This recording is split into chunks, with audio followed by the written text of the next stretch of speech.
Student आज चाहिँ हामी युनिट 5को प्रोग्रामिङ विथ इन्टेल 8085मा हामी आज चाहिँ 5.2 इन्टेल 8085 इन्स्ट्रक्सन सेटको बारेमा पढ्न गइरहेछौँ। इन्स्ट्रक्सन फर्मेट र एन्ड डेटा फर्मेटको बारेमा हामीले पहिले पढिसक्यौँ होइन। आज चाहिँ इन्टेल 8085 इन्स्ट्रक्सन सेटको बारेमा पढ्न गइरहेछौँ, जहाँ 5 टाइपको हुन्छ। यो बेसिकली 4 नम्बरमा र 2 नम्बरमा 1 नम्बरमा पनि सोध्न सक्छ। 4 नम्बरमा कसरी सोध्छ भने यो पुरै 5वटा टाइपलाई डिस्क्राइब गर्न सोध्छ र यसको 2 नम्बरमा चाहिँ टाइप्स लेख्न सोध्छ, या एक्जाम्पल लेख्न सोध्छ। डेटा टाइप इन्स्ट्रक्सनको एक्जाम्पल लेख भनेर सोध्छ 2 नम्बरमा। र 1 नम्बरमा सोध्यो भने नाम, सिर्फ नाम, 5वटाको नाम लेख्न भन्छ, त्यहाँदेखि बढी सोध्दैन। ओके, अब वाट इज इन्स्ट्रक्सन सेट र डिफाइन इट्स टाइप्स भनेर सोध्यो भने पहिला इन्स्ट्रक्सनको डिफाइन गर्ने। इन्स्ट्रक्सनको मैले बार रिपिट गरिसकेको छु वाट इज इन्स्ट्रक्सन भनेर। And instruction is a binary pattern भनेर अलिक नयाँ टाइपले डिफिनेसन दिइरहेको छु यसमा। बेसिकली 5वटा टाइप्सको डिफाइन गर्नु भन्छ। 1 नम्बरको लागि हामी चाहिँ 1 नम्बरमा चाहिँ मैले भनिसकेँ डेटा ट्रान्सफर, मतलब 1 नम्बरमा चाहिँ इन्स्ट्रक्सन सेटको 5वटा टाइपलाई सिर्फ लेख्दा हुन्छ। 2 नम्बरमा सोद्धाखेरि टाइप्स लेख्ने र त्यसको एक इक्जाम्पल दिने, र 4 नम्बरमा सोध्यो भने एक्सप्लेन गर्न पर्यो सबै, सकेसम्म सबै है। टाइमको लिमिट हुन्छ, त्यही भएर लिमिट अनुसार आफूले कति लेख्न पर्ने त्यो आफूले डिस्क्राइब गर्ने हो। एक्जाम्पल कम्पलसरी लेख्नुपर्छ। एक्जाम्पल लेख्नुभयो भने अझै हजुरलाई धेरै डिस्क्राइब गर्नु पर्दैन र भ्यू एक्जाम्पल के अरे जसले चेक गर्छ पेपर उसको अलिक इम्प्रेसन बढी बढ्छ, स्टुडेन्टको इम्प्रेसन बढ्छ र उसले चेक गर्दाखेरि अलिक नम्बर बढी दिने चान्सेस बढी हुन्छ। त्यही भएर इक्जाम्पल जहिले इन्क्लुड गर्नु, लेख्दाखेरि पोइन्ट वाइज लेख्नु। पोइन्ट वाइज लेख्नु भएन भने नम्बर एकदम कम आउँछ। So we have to write in point wise. अब इन्स्ट्रक्सनको बारेमा मैले पहिल्यै भनिसकेको छु। वाट इन्स्ट्रक्सन भने instruction is a binary pattern design inside a microprocessor to perform a specific operation, specific function. यहाँभन्दा अगाडि चाहिँ मैले इन्स्ट्रक्सनको अलिकति डिफ्रेन्ट वेमा डिफाइन गरेको थिएँ। यो पनि सही छ। एउटा बाइनरी प्याटर्न हुन् इन्स्ट्रक्सन एउटा बाइनरी प्याटर्न हो जो माइक्रो प्रोसेसरभित्र हुन्छ। किन हुन्छ भन्दा त्यसले कुनै specific operation, specific function perform गर्नको लागि बनाइएको हुन्छ इन्स्ट्रक्सनहरू।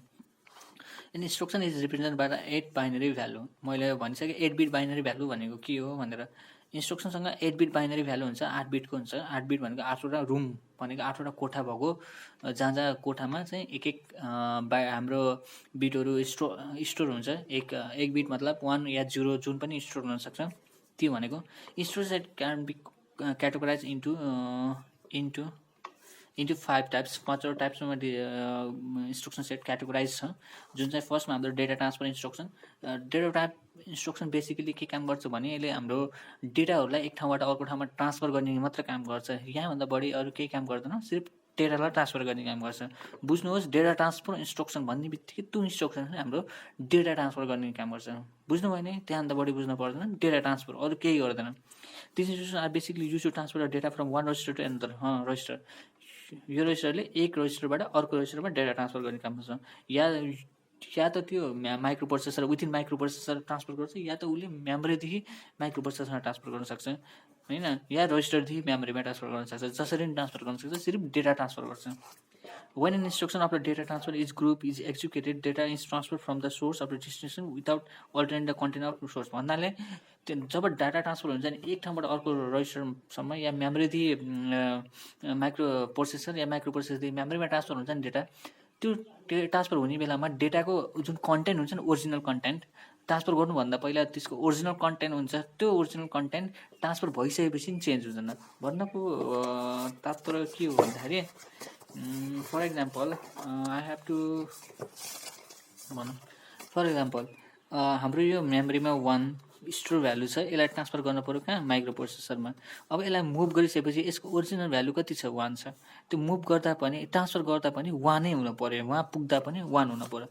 यहाँ हाम्रो सुरुमा कति थियो, 1 थियो, वहाँ पुगेपछि नै 1 हुनु पऱ्यो। यो सिर्फ कपी गर्ने हो, डेटा ट्रान्सफरमा सिर्फ त्यो भ्यालु कपी हुन्छ, त्यसलाई चेन्ज गर्न सकिँदैन। जस्तै 1 छ भने यहाँ गएर 2 हुँदैन, सिर्फ डेटा ट्रान्सफर मात्र गर्ने हो without altering the original value, त्यही भन्नु खोजेको। अब यस्तो डेटा ट्रान्सफर गर्ने इन्स्ट्रक्सनहरूको नाम लेख भनेर आउन सक्छ, कुनै 2 टाइप्सको, कुनै 3 टाइप्सको भनेर लेख्न सक्छ।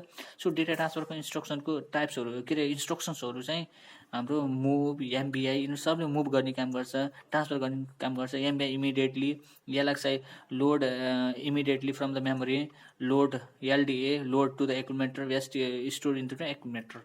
बुझ्नु नि, यो 5वटा हाम्रो यो एक्जाम्पल सुन्स एक्जाम्पल यसमा डेटा ट्रान्सफर इन्स्ट्रक्सनमा लेख्दा हुन्छ। त्यसपछि हाम्रो अटोमेटिक इन्स्ट्रक्सन एकदम इजी छ है। अब हाम्रो अटोमेटिक इन्स्ट्रक्सनले बेसिकली के काम गर्छ भने हाम्रो एडिसन परफर्म हाम्रो माइक्रोप्रोसेसरमा जतिसुकै पनि एडिसनहरू हुन्छ नि, यो सब एडिसन इन्स्ट्रक्सनहरू, सब्ट्र्याक्सन इन्स्ट्रक्सनहरू, आइदर इन्क्रिमेन्ट डिक्रिमेन्ट जे पनि हुन्छ माइक्रोप्रोसेसरभित्र, त्यो सबै अटोमेटिक इन्स्ट्रक्सनले काम गर्छ।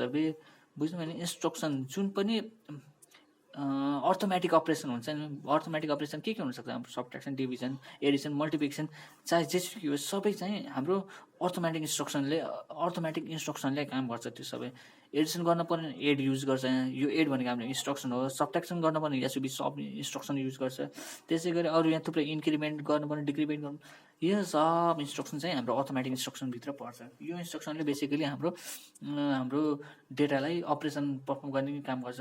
स्पेसिफिक अपरेसन त्यो एडिसन छ भने एडिसन पर्फर्म गर्ने काम गर्छ, सब्ट्र्याक्सन छ भने सब्ट्र्याक्सन गर्ने काम गर्छ, इन्क्रिमेन्ट छ भने इन्क्रिमेन्ट काम गर्ने गर्छ, डिक्रिमेन्ट छ भने डिक्रिमेन्ट गर्ने काम गर्छ। This instruction are use to perform the automatic operation such as addition, subtraction, increment र decrement of the content of the register or मेमोरीमा भएको कन्टेन्टलाई एडिसन गर्ने काम गर्छ, सब्ट्र्याक्सन गर्ने काम गर्छ या रजिस्टरमा भएको कामलाई।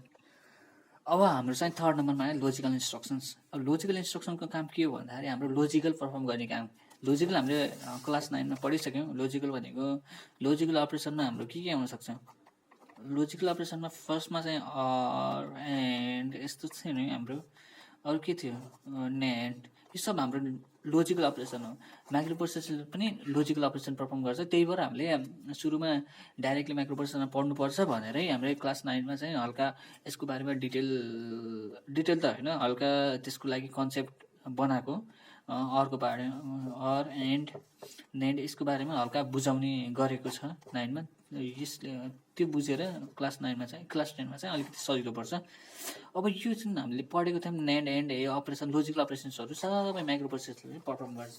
हामीले त्यतिखेर सोच्यो होला यो कहाँ पर्फर्म हुन्छ होला, कहाँ युज हुन्छ होला भनेर सोचेको थियौँ।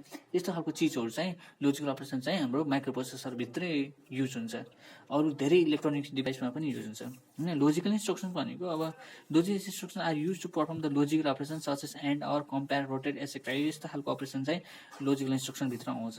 यसले चाहिँ हाम्रो लोजिकल अपरेसन पर्फर्म गर्ने काम गर्छ बेसिकली होइन। त्यसै गरी हाम्रो थर्ड छ ब्रान्चिङ इन्स्ट्रक्सन। ब्रान्चिङ इन्स्ट्रक्सन चाहिँ हाम्रो जम्प इन्स्ट्रक्सन्स। फर इक्जाम्पल हाम्रो के हुन्छ भने हाम्रो 8वटा बिट हुन्छ। मैले यो चाहिँ धेरै इम्पोर्टेन्ट, अहिलेलाई इम्पोर्टेन्ट छैन, पछिलाई इम्पोर्टेन्ट छ होइन। अहिले चाहिँ बुझ्नु होला, म बुझाउँछु। अब जम्प इन्स्ट्रक्सन भनेको 1 2 3 4 5 6 7 8 हाम्रो 8वटा रुम हुन्छ, थाहा छ, मैले भनिसकेँ। अब हाम्रो 1 0 0 1 0 माइक्रोप्रोसेसरभित्र यसरी इन्स्ट्रक्सनहरूभित्र यसरी हाम्रो 8 बिटको हुन्छ बक्स, त्यहाँ 8 बिट बक्सभित्र चाहिँ हाम्रो यसरी डेटा स्टोर हुन्छ। अब हाम्रो जम्प इन्स्ट्रक्सनमा के हुन्छ भन्दाखेरि अर्को बिट एउटा बिटमा जान पऱ्यो भने यहाँको जम्प भएर यसरी जान्छ, अनि यहाँ नेक्स्ट चाहिँ हाम्रो अर्को बिट आउँछ 0, यो 1 चाहिँ यहाँ मुभ हुन्छ यसरी। अब यो 0 चाहिँ यता मुभ हुने भयो यसरी 0 1 0 0 1 होइन 0 1। अब यताबाट चाहिँ अर्को बिट चाहिँ हाम्रो सिफ्ट हुन्छ यसरी एक सिफ्ट गर्ने काम चाहिँ हाम्रो जम्पले काम गर्छ। जम्प भनेको अलिक धेरै बुझ्न पर्दैन। जम्प भनेको एउटा बिटबाट अर्को बिटमा जम्प गर्नु होइन। This instruction are use to perform the condition and uncondition jump, subroutine call and return and restart. यसको बारेमा अलि धेरै डिटेलमा पढ्नु पर्दैन, किनभने यो उसमा क्लास 10मा चाहिँ पढ्नु पर्दैन नै, यो धेरै एकदम भास्ट छ। मैले अलि हल्का बुझाएँ। जम्प भनेको एक ठाउँमा एउटा बिटबाट अर्को बिटमा जम्प गर्नु, अर्को इन्स्ट्रक्सनमा जम्प गर्नु, त्यस्तो हो। मेसिन कन्ट्रोल चाहिँ हाम्रो के हो, basically machine control. This instruction control the function such as halt, interrupt or do something, do nothing.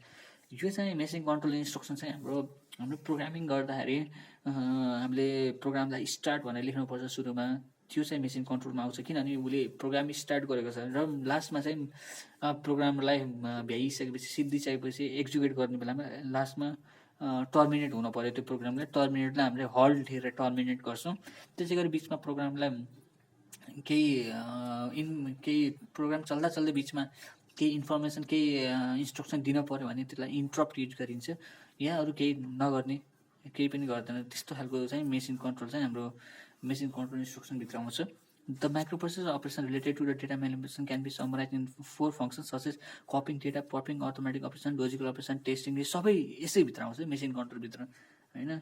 or given and altering the program sequence होइन. प्रोग्रामिङ हुँदाहुँदै अल्टरनेट पनि गर्न सक्छ. जस्तै त्यो भनेको के आउँछ त्यसभित्र एक्जाम्पल पुस, पप, हल्ट, एक्सटिएचएल, नब, इआई, डिआई एसेक्ट्रा यो सबै चाहिँ हाम्रो मेसिन कन्ट्रोल इन्स्ट्रक्सनभित्र आउँछ. हस्त धन्यवाद. यतिले आजलाई धेरै रेकर्ड गरेको छैन. बाई.